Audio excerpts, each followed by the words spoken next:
Tech Talk with Matthew Dickerson. Matthew Dickerson. Tech Talk. Sit back and relax. It's time to talk technology. Hello, pleasure cruisers. Welcome, welcome, welcome. I'm here to guarantee that you have landed in exactly the right place today. Thank you for joining us on another tour of the future at Tech Talk with Matthew Dickerson. And here he is, the man himself. How are you, Matt? And what's been on your mind this week? I always look forward, James, to where are you going to take us this week? So we're a pleasure cruiser this week. That's right. Excellent. Boop, boop. Yeah, not entirely environmentally friendly, but who cares? We're on the ride. We might have a story about that might make pleasure cruisers a little bit more environmentally friendly. Yeah, very subtle there. So the thing that's really caught my attention over the last couple of weeks has been the Apple launch. Now, we get all excited about... Of course. Now, if anyone loves an Apple launch, you love an Apple launch. Well, I just like launches. I like Samsung launches. Yeah. I like getting up at 3 or 4 in the morning. This one was 5 o'clock in the morning. 5 o'clock in the morning. Okay, good time to get up for a launch. I want them to start doing them maybe nighttime launches in America so I could get up at a reasonable time here. But this one was in the afternoon. Normally they're in the morning in America. But anyway, I like getting up early just to watch new technology. But...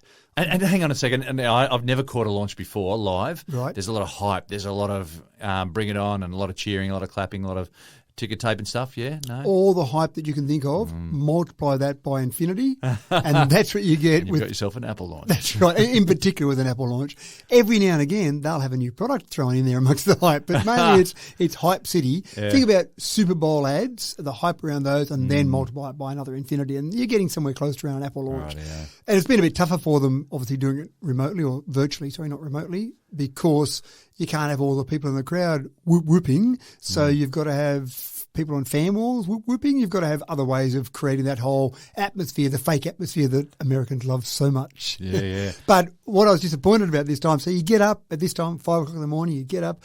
I didn't go for my bike ride early in the morning because I wanted to sit there and watch the Apple launch and see all these wonderful new products that were going to change the world. And I got 2 new colours of an existing phone. Oh, wow! And you thought, I'm up at 5 o'clock in the iPhone morning. 13 and the iPhone 13 Pro now come in green.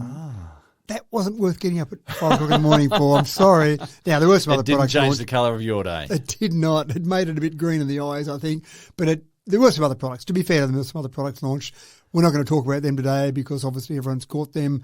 They've already been launched. It's a week old now, so everyone's read about them in every newspaper. We like to do things a bit more futuristic than stuff that happened, yesterday. That's old hat now, so we like to talk about things. But it's probably an indication that it's really getting tough for manufacturers to come up with new revolutionary products that really change the world.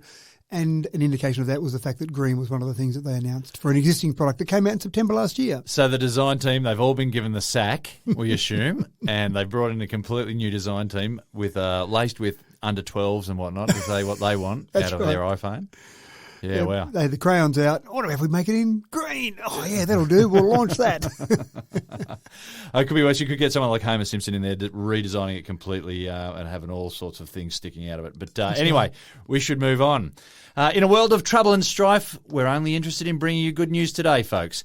We're in it for the vibes, as I believe the young folks say. Today, people, we're talking about solutions in the bedroom. Oh, yeah, you heard that right. And we got some solutions for your petrol bill. No more trips to the supermarket, so that ought to help. And we've got some peace of mind for holiday makers out there, because that's how we roll. Now, how do you predict if an ad will work or not? Well, it wouldn't be on this show if there wasn't an answer about tech there somewhere. Matt, ad making is a science, isn't it? Absolutely right. I think in the old days, people used to sit around and get some focus groups in and say, would you buy this product? And that was relevant to the people in the room if they needed to buy that widget or that thing that was being advertised. But if you didn't need it, it was pretty hard for that focus group to give you an answer as to whether that ad would work. And there's a famous gorilla ad, a gorilla drumming ad for Cadbury. Oh, yeah, I love this one. Yeah. Well, I think a lot of people do. Yeah, well, it made number 5 in the top 10 ads of the decade in the UK. Yeah, if you haven't seen it, folks, Google it after you listen to this show. Yeah, absolutely right. If you just go and probably Google gorilla Cadbury, and that'd be it. So here we are. They're still getting advertising value out of it a decade later. We're mentioning the Cadbury brand name. But what was fascinating about that is that Cadbury in-house marketing team made it, and it sat there for 9 months because they weren't sure if it would work, and the executives that made the decision went, you've just got a gorilla playing the drums. That's it. How does that relate? We paid you all this money. That's right. How does that relate to Cadbury whatsoever? And the beginning of the ad... Does it actually have the logo or anything Cadbury on it? At the beginning of the ad, before the ad starts, it has a glass and a half full production. So you get a bit of an indication, glass and a half, very famous linkage with Cadbury. Yeah, right. You see the ad. There's no gorilla stuffing himself with chocolate, which is what I was kind of expecting halfway through the ad. And at the end, it says a glass and a half full of joy, or words to that effect. Yeah, right. So it's very subtle in terms of its linkage with Cadbury. But what happened in the end, the reason they actually got that ad to air, the reason they used that ad was because the in-house marketing team couldn't convince the executives to do anything with it until they took it to a tech company. And the tech company said, we'll gauge the emotional response from this ad to see whether or not you'll sell chocolates from it. And they went, okay, if that'll convince someone, sure, go for it.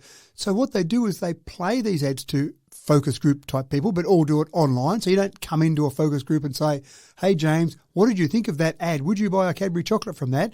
They just run these now online. You can sign up to be a tester or an emotional responder, and they play an ad. They don't necessarily tell you who it's for. It might feature the product. It may not.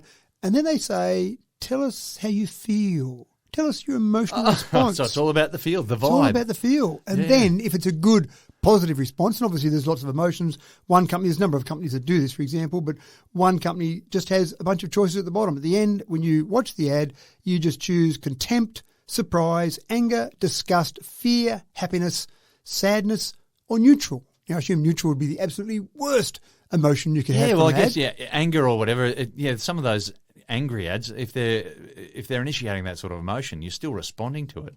And there is a chance that might work for you. You're remembering the ad to start off with. Well, if it's anger that you have, then the next day at work you're going to be saying, did you see that stupid ad last night? Gee, I got angry about that. What was that ad for? Widget X. Oh, gee, I haven't seen that ad for Widget X. I'll tell my other friend about it. That's right. So that's the incredible thing now, that a lot of these ads that you're seeing have been through some sort of emotional response process. Very cheap for firms to do it because they're doing it all online. They're paying their emotional responders a small amount of money. Hey, watch this ad and we'll pay you $20 or some small amount. And people go, sure, I'll watch a 30-second ad and get $20 out of it. That sounds fantastic. But for the advertisers, they're getting this really good feedback as to a group of hundreds of people, thousands of people maybe, how are they going to respond to that emotionally? And when you talk to some psychologists, which they did in one of these articles that I read about this, they talked that a way to make people remember things is their emotion. And if you think about significant things in your life, it might have been a trip to Disneyland, it might have been some birthday party or some event. You kind of think about the emotions, how happy you were, the emotions associated with it. You might forget some of the details, but you remember, oh, gee, that was a good day, or oh, I remember that day I was so sad, something happened. But those emotional things are the things that stick in your mind rather than necessarily the actual process of the events. If someone said, remember that school graduation ceremony we went to where nothing exciting happened? No, not really. So you don't really remember things unless there's some emotional response. So you're going to remember ads if you have an emotional response. So this is fascinating where we're going with technology. Obviously, it's cheaper for advertisers. The old Henry Ford quote said that only half of my advertising works. I just don't know which half. And that's what they're trying to do with this. They're trying to narrow it down so that you really know the advertising that works. Well, that gorilla ad, I know it's got that deep purple Cadbury background there, and it's got that gorilla, and it's just sort of, he starts off just snorting a little bit and just meditating per se, and they've got that music playing in the background, and then as the music builds, he starts to G up a bit, and it's actually initiating an emotive response right now, and I know that when I listen to that song on the radio, if it ever comes on, that I think about that ad. You think about the gorilla. Yeah, I think about the gorilla. And it is just so cool. Anyway. And I love even the way, it's actually the person playing it, it's not Phil Collins. He was interviewed and said, no. All right. The guy actually plays the drums very accurately, but it's not me in the gorilla suit. It's actually an actor that's a professional gorilla imitator. Yeah, I'm not sure how many of those there are around the world, but they had to teach him to play the drums. They gave him an intensive 5-day course on playing the drums because he's only got to play it for that really short part of it. But I just love, as you say, he kind of snorts, you just feel that emotion. Then he rolls his head around as if he's about to engage in some really heavy physical activity. And then when the camera pulls back, he launches into it, and it's so cool. And I think that's the emotion that people obviously feel. That launch, they just feel that build up and away they go. So anyway, fascinating where we're going with our advertising and how we're getting better and better at predicting where ads are going to have an impact. Yeah, very, very cool. Now, I hope it's not actually a common thing, but folks, every now and then we see it pop up on social media, particularly with the proliferation of Airbnb. It's the old hidden camera in the holiday accommodation trick. It's not a pleasant thing, having that sort of worry lurking around in your head, especially when you're on holidays and you just want to relax. Matt, many of us will try and let it go, but is there a way that the average punter can relax on this and just, I don't know, enjoy their holidays? I'm sorry now, it's actually stuck in everyone's head. It is stuck in my head, and I would have thought about it in the past, but now I'm probably going to think about it every time, all the time. I do apologise, but it's harsh reality, unfortunately. In fact, there was a survey done recently of 2,000 Airbnb guests, and they said, or 58% of them said they were worried about a hidden camera in the room. Yeah. And with good reason, because there's been some pretty infamous incidents. There was an incident in South Korea, 42 motel rooms they found in one motel, all had hidden cameras, and they were all live streaming 24/7. People paid to be a subscriber to watch these 42 rooms. They could just go and click on whichever room they wanted. Oh, room 17B, let's go and have a look at that one. All live streaming, so that's obviously pretty scary. So in that case, it wasn't Airbnb, it was a motel. Exactly right, yeah. And I don't want to say that this is an Airbnb problem. That was just one survey, but any places, any accommodation places, any private accommodation, there are so many opportunities out there. And I think it happened more in the private rental accommodation market rather than motels, even though that was a motel incident, because they've got access to their own home, so they can do whatever they like there. A motel, it's a bit harder for someone to come and do it. But there was also an incident of a couple staying in Florida, and the guy looked up at the smoke alarm and went, "That's a funny-looking smoke alarm. I haven't seen one of those before." And then he got up close and went, "That's a strange little hole there," and actually pulled it off and found a hidden camera in the smoke alarm above the bed. So you kind of think, what are they watching there? People sleeping? Maybe not. And then New Zealand, there was an incident there which, again, I say this sometimes, James, I hate to say it, but it was quite clever. There was a hidden camera in a shampoo bottle in some private accommodation. So you think, shampoo bottle, how do they do that? But it was a shampoo bottle that was mounted on the wall in the shower area. Yeah, right. And obviously had shampoo and it all worked, but there was a hidden camera in that. Yeah. So, gee, what do you film when people are in the shower? Obviously only one thing. So there's incidents like that. So that scares people. If you go and search now for spy camera, go on to Google, search spy camera. I tried it. 458 million hits I got on spy camera. What? So if you want a spy camera, I reckon there's some out there that you can get. There's a market. There's a market there, obviously. They're very clever. They use incredibly small apertures on the actual camera. So we're talking about maybe 1 millimetre, and you can put them behind anything because they're so small. So a clock, for example. We're not trying to sell spy cameras here, by the way. Let's go the other way. So what we're trying to do is say, what do you do about it? So there's a few things to do about it. When you walk into that apartment, that private apartment that you might have just rented for a day or two, or even motel rooms, and have a look around. There is a tool that I'm going to tell you about in a moment, but the first thing to do is just have a bit of a look. So when you see, for example, an alarm clock in the shower area, you think, oh, it's a strange place to have an alarm clock. Why would I need an alarm clock in a shower area? Let's have a look at that. Or any alarm clock, I suppose, for that matter. That's a prime place to actually hide something. Yeah, a teddy bear.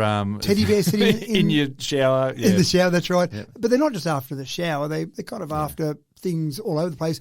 Smoke alarms, obviously, you mentioned that one already. See 2 smoke alarms in the ceiling. Have a look at the smoke alarms. Do they look different to the other smoke alarms, that type of thing? And even passive infrared sensors, the standard alarm sensors you see in the corner of a room. Again, if you see a couple of them in a room, you think, do they really need 2? And that one looks a bit different. Or, again, in the shower area, do you really need a passive infrared sensor in the shower area? So look around for those sort of things, first of all.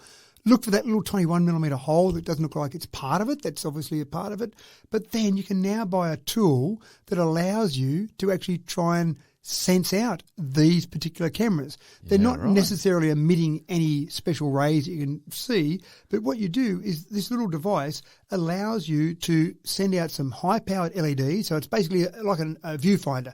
You look through it, it sends out high-powered LEDs, and if they detect a camera lens anywhere, they'll reflect back red. So you just walk in, and if you think, just rather than go and lift off every painting off the wall and every clock that's on the wall, I'll just put this up to my eye, turn it on, out goes the high-powered LEDs, and you just walk along the wall and go, yep, that's all. Oh, hold on, there's a red dot there, and you look there, that clock over there on the wall. Looks like, oh, what's behind there? I found this little device there. So it's a way for you to fairly easily find them. You've still got to be looking at what you're trying to find. But if you want to do a bit of a sweep, maybe just in the bathroom, for example, in the bedroom, if someone wants to watch me make my toast and egg in the morning, then good luck to them, I reckon. So I don't care that much about the kitchen. Trying but still, to do it in the nude. Well, maybe I should do that. Maybe that might be more interesting for people. Regret it. That's it. So, take that, will you? So it's a little tool. You can buy them. There's a number of them online. You can buy probably about $100 you spend on it. So for people that are now paranoid about every place you're going to book into, this is a potential solution. Being aware and alert is obviously the first bit of advice we give for everyone, but this tool will allow you just to see that little red pin dot coming back at you and you know you found something. And perhaps pack a roll of electrical tape just so you can cut off a little centimetre piece and just stick it over the top That's of right. it. Gotcha. Don't report them, just cover it up. Just cover it up. And here's another cool debate for the dinner table, or maybe even a long car trip. Are electric vehicles just a car with modern technology added, or is it actually a case of some high-end modern technology with wheels added to it? Now let's pause and think about that for a second. Well, apparently Sony, makers of all things sound and light, and Honda are ganging up to blur the lines completely now, Matt. That's exactly right. And I think that's a really good point. When I think of a Tesla, I think of a really modern computer. What it does inside that is really cool. Lots of gimmicky features, just like when you get a new phone or a new computer or a new tablet. You've got all these new gimmicks and features that you can use, which is kind of like a Tesla. But that's all of that on wheels. On wheels. And then you see other manufacturers who are traditional manufacturers and they take a normal car and add a bit of technology to it and put a battery and electric motors in there, go, hey, we've got an electric vehicle. But what a concept this is, where you take a huge electronics manufacturer, worldwide domination in certain areas, very well-known, well-respected in Sony, and a car company that's been fantastic at making cars for many years. They're both from Japan, so that obviously helps a little bit there. But putting those two together, I can see some really great collaborations coming out of this because Honda can just go crazy and say, we'll pump these things out. We know how to manufacture stuff, but Sony, you take care of the electronics. And they'll say, we're going to make this really cool electronics. We don't care about how you make motors and how you mass produce these. We'll just make all these cool electronics for it. So this is really exciting. Well, I mean, two enormous giants in the corporate world there. Yeah. Is it going to be Sony or is it going to be Honda or is it going to be Shonda or is it going to be Pony? Or... I did think that as well, and I suspect they'll come up with a completely new brand name. I did like Shonda when I thought about how you might do a bit of a portmanteau with putting them together. I thought Shonda was my favourite there. But I think they'll come up with a whole new brand name. Now, Sony did actually show off a car before this collaboration started. Sony did show off, I'm saying Shonda now already. Already. Yeah, it's caught on. Sony did show off a car at CES 2020. The idea. Yeah, that's right. And then at CES 2022, they showed off a car. They had a car called a Vision S and then a Vision S02. It was never really designed to go into production. I think, as with many things at CES, it was designed to say, look what we've got, and then judge reaction, maybe emotional reaction from people to see whether or not they like the idea. And they were showing off some of their technology, but still, they're probably not that good at making wheels and a body of a car. But they still had a concept car. But now, the next one, I'm really excited about what will happen at CES 2023 when they'll come up with some new Shonda vehicle using everything that Honda's got to offer and everything Sony's got to offer. I think this is really exciting. Yeah. And probably opening it up for other, similar companies to make similar amalgamations, perhaps. Well, you're probably right, actually. There might be some opportunities there for companies to say, let's get together. I mean, Apple, there was some talk at one stage that Apple is going to make an electric vehicle. We haven't really seen anything develop from that, but imagine if Apple got together with some American company, Ford, GM, someone, and said, let's make a EV together. Wouldn't that be exciting? And forget about Apple CarPlay, forget about plugging your phone in. There'd be some other cool way because these here say, and I love this, the Sony PlayStation will be compatible with the car. I'm not sure what that means. I'm not sure if you drive the car. So you can take your controller in there and operate the car. I have no idea. It's saying that the PlayStation is compatible with it. I don't know whether that means that you play the PlayStation while you're in the car, supposedly driving, or you do just have a controller that you sit there and drive the car with and drive it like a game. I don't know. But that's the sort of thing that they're trying to do, obviously, is trying to bring whatever products they've already got out there and bring them together. Yeah, wow. Well, that's definitely a watch this space for that one. Here's a headline for you, folks. Telstra has refused to connect clients to the NBN Sky Muster satellite service, believing it is not a solution that is acceptable. They've now signed a deal with satellite constellation provider OneWeb. Matt, help me out here.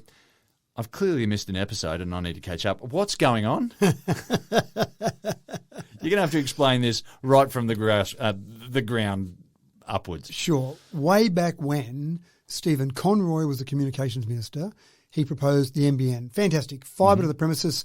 We're going to have all these wonderful features, brilliant download speeds, upload speeds. Gigabit will be something we'll all be throwing around as a general term. How many gigabits have you got in your download? And that was the start of it all. A few things have happened since then, but one of the things, and I actually met with Stephen Conroy as the communications minister at the time, trying to convince him to stop calling the satellite version of NBN. Yeah. Because all these wonderful things that were promised and all the advertising you would see about what you could do with this wonderful connection, they kind of used the NBN term as something exciting and new. But when you stick a geostationary satellite, so one that sits above the same point on the Earth as the Earth rotates, when you stick that at 36,000 kilometres above the Earth, which is where they sit, then all those exciting things get a bit lost because you get this huge amount of latency, this lag. When you click on something, you've got to wait for it to travel up, down, back, up, down. 75,000 kilometres or so. Well, when you do it twice to get the information back from where you're getting it, you're up to about 144,000 kilometres. It is travelling at roughly the speed of light, 3 by 10 to the 8 metres per second, but that's still just in that communication link is over half a second of latency there. So everything you do has got that bit of lag, which is frustrating. And I actually gave an offer to Stephen and his advisors that he had there in that particular meeting. I said, all I want you to do is do your normal work that you would normally do in front of a computer, but do it for one day only, from a satellite connection, and then see if you still should call it NBN. And they told me I was silly and to run away, little boy. But that was the thing. People try and use what they call the NBN, and they're going, oh, it's not as good as they promised because they're using satellite. Telstra, in being a retail service provider, connect people to the NBN, fibre to the premises, fibre to the node, fibre to the curb, etc. They don't connect people to the NBN version of satellite, or the satellite version of NBN, typically called Sky Muster, because Telstra knew that all these things that were promised, they just weren't good enough with a satellite service. So they made a business decision to say, if you want to connect to satellite, use one of the other guys, because we don't think it's good enough for us.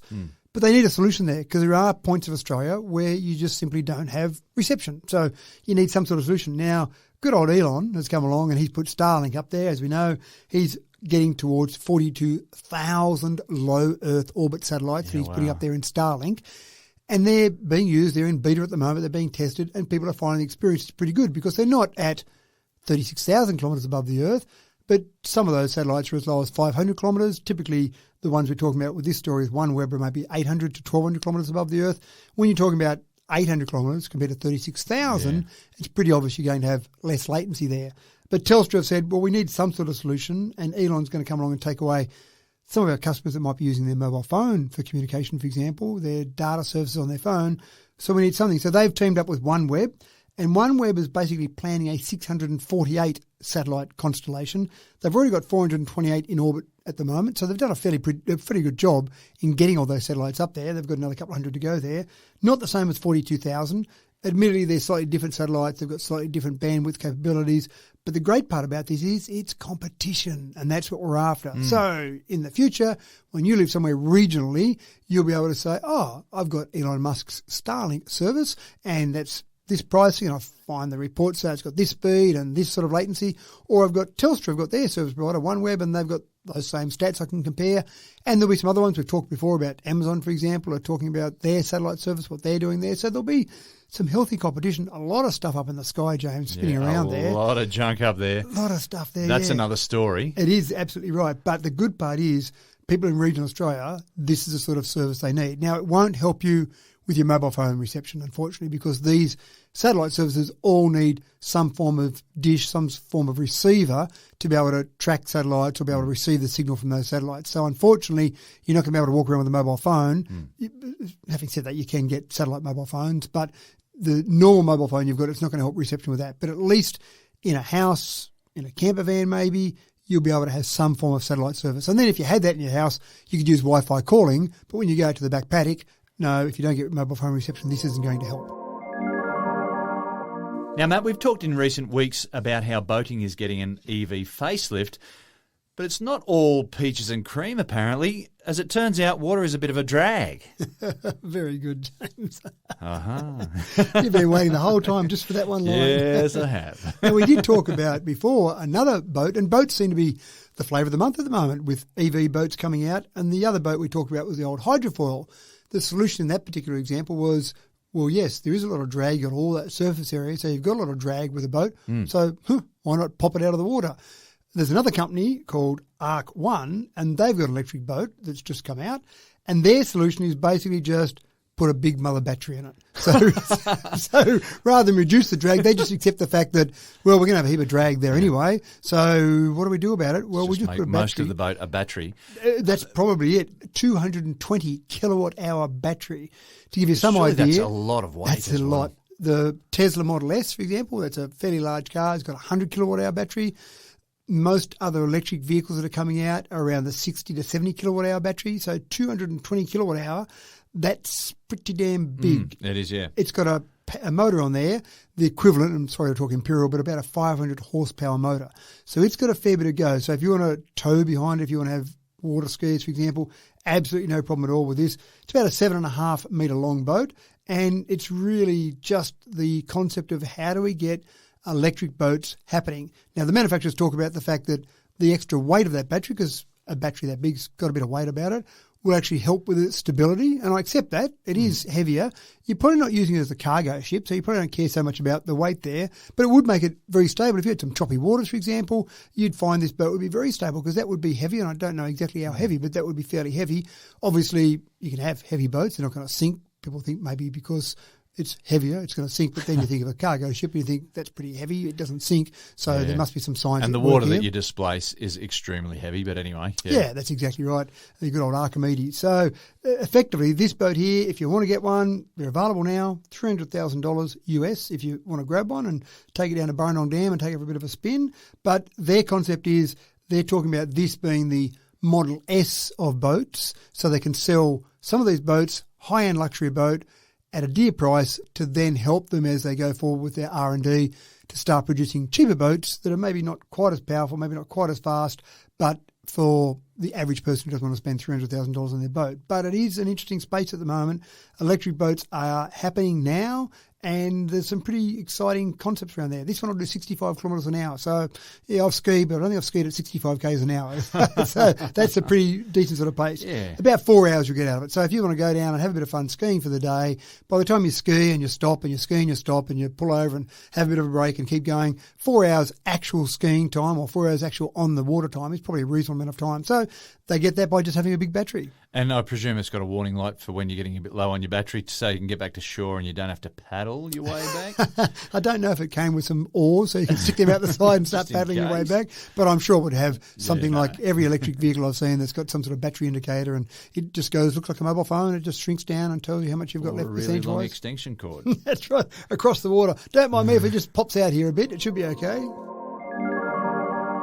If you didn't already know it, the future has arrived and it's dropping groceries on your doorstep in the ACT now.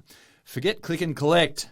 Drone deliveries for your groceries are the way to go, and it's definitely worth looking into options for your address. Matt, with petrol prices skyrocketing, surely people will be looking for any way possible to avoid jumping in their cars, and this is one way to do it. This is one way. Probably would have been good if it was around during the middle of the pandemic when people couldn't go out and get their groceries. So this is with Wing. So Coles has partnered up with Wing. Wing is a subsidiary of Alphabet. Obviously, Alphabet is the new name for Google. So basically, this is Coles partnering up with Google to offer deliveries via drone. Now, only certain suburbs at this stage, but the idea here is to see how it goes. It's really a bit of a test case. They've only got 250 items they can deliver via this drone. I assume they're typically fairly light items. I think if you wanted a large case of water or soft drink, I probably don't think it'd be able to handle it. It's really designed for fairly light things. In amongst those 250 items, you'll be pleased to know is toilet paper. So if we have another rush on toilet paper, you can just order it via drone. And it's quite interesting. It'll have a drone that's got wings on it, so it's not relying on just the propellers to keep the craft above the air, so it uses those to take off, vertical takeoff, but then it's got wings, so when it's in forward motion, it's using airflow to keep it up, which is better for battery power, obviously. Yeah. It flies along, hovers about 7 metres above your place, and along comes a tether line. So it drops the tether line down. Let's go of the... How cool's that? That's right. Let's go of the little parcel there. About 1.2 kilo maximum for the parcel at this stage, so not a lot of weight in there. And then the tether comes back up and away it flies. I don't know what happens when your toddler goes out and holds onto the tether line and tries to hold on while it flies away. Presumably your toddler's heavier than 1.2 kilos, so it will probably bring the drone down. But some other solutions use mini parachutes when they drop it, but this particular solution uses a tether line, which they think is a better solution. And this is really testing to see how it goes. And then as we go forward, we'll have more solutions, we'll have more products, we'll have heavier products it can take, a whole range of things. But at the moment, there's about 7 suburbs in the ACT it can deliver to. I'm assuming that if you live in an apartment block, you're out of luck, because I don't know how it kind of gets into your apartment block and flies through the lift. Navigate to the balcony, maybe. Yeah. That's right, maybe the balcony and just drops the tether in from there. So you've got to have some sort of yard for it to drop it into, obviously, front yard, backyard, somewhere where it can hover above there and drop it down. It's very accurate in where it positions itself, so it's not going to drop it in the gutter of your house or drop it on top of your car. It's going to drop it pretty accurately where you say it needs to be dropped. So would someone be at mission control on a joystick with a camera, or is this all done by GPS? All done autonomously. I would imagine initially during the trial phase they would be having someone watch what's happening, but the idea is it's autonomous.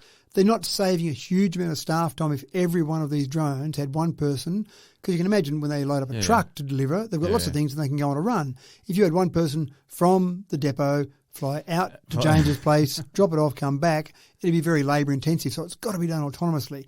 But again, I would imagine in this trial period they're doing it.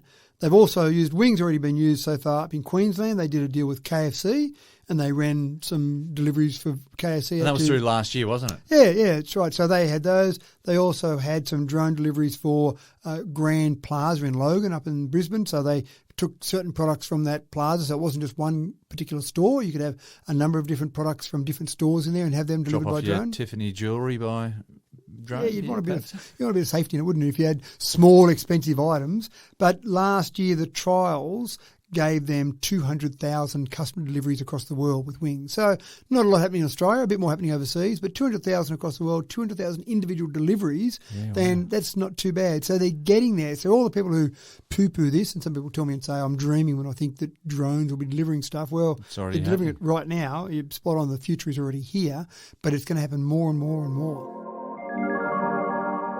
Okay, Matt, it's time to dim the lights now and turn on the Barry White music, soft and low, I should say. There's a new electronic device for the bedroom that's going to save relationships all over the world. That's what I'm talking about. And I think Matt, it will, James. Give us the good oil on this one. I think this is a real relationship breaker and something that if people could solve this problem, I think often their relationships would be much better all throughout the day. And the problem, of course, is something I've got to admit, James, that my wife has to suffer through this. Snoring. Oh, right, okay. So people go to bed and they wake up the next morning, they say, I woke up 10 times last night. Endured a night with you. Snoring, pushing you over, blocking your nose, doing whatever I had to do to try and stop you snoring. And just when I'd almost be back to sleep, away would go the trombone again. Well, it's an age-old issue, isn't it? It is. So the solution is not to try and stop someone snoring. We've tried that. We've tried strapping things around people's chins or putting mouth guards in that try and open the airways or kicking people in the middle of the night, whatever. There's a whole range of solutions have been tried. So this particular company has said, we give up. Forget about trying to stop people snoring. What about if you just couldn't hear it? So we've now got noise-cancelling earbuds that are targeting the frequency of snoring. Oh, seriously? And presumably snoring is a fairly low frequency. It seems to me, just thinking about snoring, that it does seem like it's a lower frequency. So you've got these earbuds that you can listen to music in them as well, but you can just put them in. They're quite snug. They're quite small. They should stay in your ear overnight. The batteries will last 8 hours, so you should get a good night's sleep. But they're noise cancelling. We've seen noise cancelling earbuds before, but these ones are focused specifically on the snoring frequencies. Saving the partners of snorers. That's right. So if you've got a snorer, forget about trying to stop them snoring. You put these in and say, good night, darling, and you wake up the next morning and Did you snore last night? I don't know. I didn't care about it. I just went to sleep and away I went. So saving relationships. So I can see relationships being damaged by snoring. This will be the saviour. This company is set to make a mint. That's right. Do you prefer to text rather than talk on the phone? Because Google's latest Pixel feature has got it covered. Matthew, what's this about? I've been in meetings sometimes and you've seen a phone call come through from someone. You go, I've got to talk to that person, but it's a bit rude when you pick up the phone in the middle of the meeting and say, "G'day, Jimmy, how you going? Yeah. I just catch up on what we're doing this weekend." So you press the hang up button or you send back the automated message, and then you might sneakily text them under the table because no one would notice that, would they? No one, in a meeting sitting around, no one could possibly see you texting under the table. So you send a quick text off, and that's fine. But sometimes the person at the other end can't text. Sometimes when I'm in a car, for example, and I want to go and a quick little trip somewhere, I'll just ring someone and catch up with a couple of different bits and pieces we need to. And you can do voice to text, but it never seems to work that well. But that's relying on the other person being able to text as well. But now you've got the latest features from Google in their Android operating system where you can do the full voice to text and text to voice. So you could be in that meeting, someone could ring you in the car, going along conveniently wanting to have a conversation with you. You could actually receive their phone message their phone conversation as a text. And then you text them back and they'll get an automated voice that actually responds to them in voice. So you can be at one end texting away happily, at the other end it's a phone call, and vice versa obviously. So it can be that complete transition from voice to text and going back and forth to make it convenient for whatever each person at the end of the line needs to do in their environment. So it's an automatic thing for the conversation, because I know that you can do voice to text, and I know that I can get my car can read out my text messages for me as I'm driving. Yeah. But this is just combine the two in the one app. More or less, yeah. So it basically, and I know what you're saying, you can try and have those conversations. I know you hear it read out the text message to you and you press the button on the steering wheel and you do a text message back, but you want to just check it before it goes because you might have just told someone completely the wrong thing. It's a bit clunky. Opposite. It's a bit clunky, and you do get a bit distracted because you can't help yourself. You look down at the screen just to see that the message that you dictated actually has come out right, and so it's a little bit dangerous. Because having a conversation in the car, hands-free of course, it's just like talking to someone in the seat beside you. So if you had a conversation with someone, you're talking in the car, and this is where I can see this being used perfectly. You'll be talking in the car, and the person at the other end is in an environment where they can't talk. In the theatre, for example, in a meeting, whatever environment they can't talk in, so they can be texting away, and you can have this seamless, although it'd be slightly delayed, conversation, texting to talking, talking to texting, going back and forth between the two. Yeah. Very cool, very interesting. Shipping is an essential part of the global economy. It's also a key polluter in a world that needs some urgent atmospheric detoxing. So the big shipping company Maersk is, and I think I've said that right, is stepping up with green fuel options, though I should qualify that is greener fuel options. Matt? Maersk has been looking at a range of different options for how they can make their fleet greener. About 3% of all our carbon dioxide emissions come from shipping fleets around the world, and Maersk's the biggest of those. So they figure if we can do something about it, maybe other shipping companies can do something about it, but also from their perspective, they want to be able to try and solve their problem. And there are some countries now where they're expecting some net zero in certain manufacturing processes. I know South Korea, for example, companies like Hyundai and Kia, they're trying to get to the point where their whole manufacturing process is net zero. So if their inputs are net zero, then that makes it much easier for them to produce net zero. If their inputs have got some not net zero about it, then they've got to try and work out some trade-offs to get there. So it is important in a worldwide trade situation. And then you've got the transport, and that's the big one, isn't it? That's the killer, isn't it? Yeah, so you might produce your car, for example, net zero, but then you put it on a shipping container or you put it on a ship and off it goes and you go, oh, no, I forgot about that part. Yeah. So we've talked about hydrogen as possible fuel. I'll go back 2 steps. When we talk about batteries, we talked about batteries earlier on with the Arc 1. That's great for a 4-hour little pleasure craft. But when you start to talk about sending ships long distance around the world, batteries are going to just, all that weight of those batteries, you want to have all that weight with containers. Yeah. So it's not going to happen in the near future. Then we talked about hydrogen before, in particular green hydrogen, because we can produce hydrogen in a green method. Put that on ships because you can use that as a fuel source, just like an oil or a kerosene type fuel, because you've got fairly good energy density in hydrogen. But you've got to have pressurised containers for that, and you've also got to have the ability to produce it from an e-hydrogen perspective. So what Maersk are doing at the moment, they've ordered 12 ships that are going to use methanol, but they want the methanol produced with e-methanol. So methanol itself, you think, well, that's just like burning another fuel. It's another, well, I can't say fossil fuel, but it's, Yeah, it's still burning, it's still producing CO2. CO2, yeah. The good part about, and if they produce e-methanol, when you're producing e-methanol, you're actually taking CO2 out of the atmosphere to make your e-methanol. And then when you burn it, in inverted commas, then you're producing CO2. So the net sum of your production and then use of the product means that you get pretty close to net zero for that fuel. So Maersk has said, well, this is a pretty good way forward. As you say, a greener fuel, definitely. Pretty good way forward. They've ordered 12 ocean-going ships. They'll cost about $175 million each. So they're making some serious investment into this. And they're also not seeing it as a permanent solution. They're seeing this as a stopgap measure. It's pretty hard to justify, isn't it, when you're spending $175 million on each ship with 12 ships as a stopgap. So that's their solution to try and bridge the gap, try and reduce the amount of carbon dioxide they're emitting. And again, obviously probably testing it out to see where they go next. Is it more e-methanol? Is it more hydrogen? What are they doing? And they're making an effort. Can I say that again? They're making an effort. And I think that's right. And that's commendable. It is. And in the whole scheme of things, they've got 700 vessels. So when you've got 50,000 merchant vessels around the world producing that 3% I mentioned, 700 of those, then that gives them a reasonable percentage of the ships worldwide that are actually producing this CO2.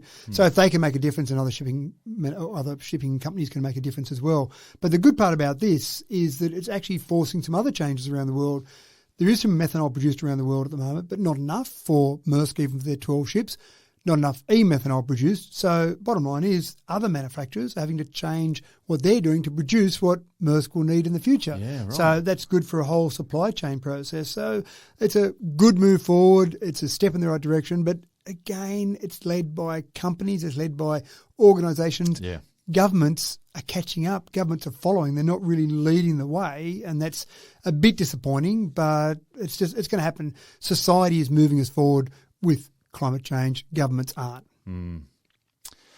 And with that, folks, I need to draw the blinds and close the shutters. It's time to move on before all the neighbours start complaining, and then the cops arrive, and then there's all this unnecessary explaining to do, and you know what I mean. Thanks again for another great week of Tech Talking, Matt. Thank you, and I'm just interested to see where we go next on our pleasure cruise. And I'm your host, your cruise director, James Eddy. As always, it's been an absolute pleasure occupying your headspace this week, and we look forward to doing exactly the same thing next week.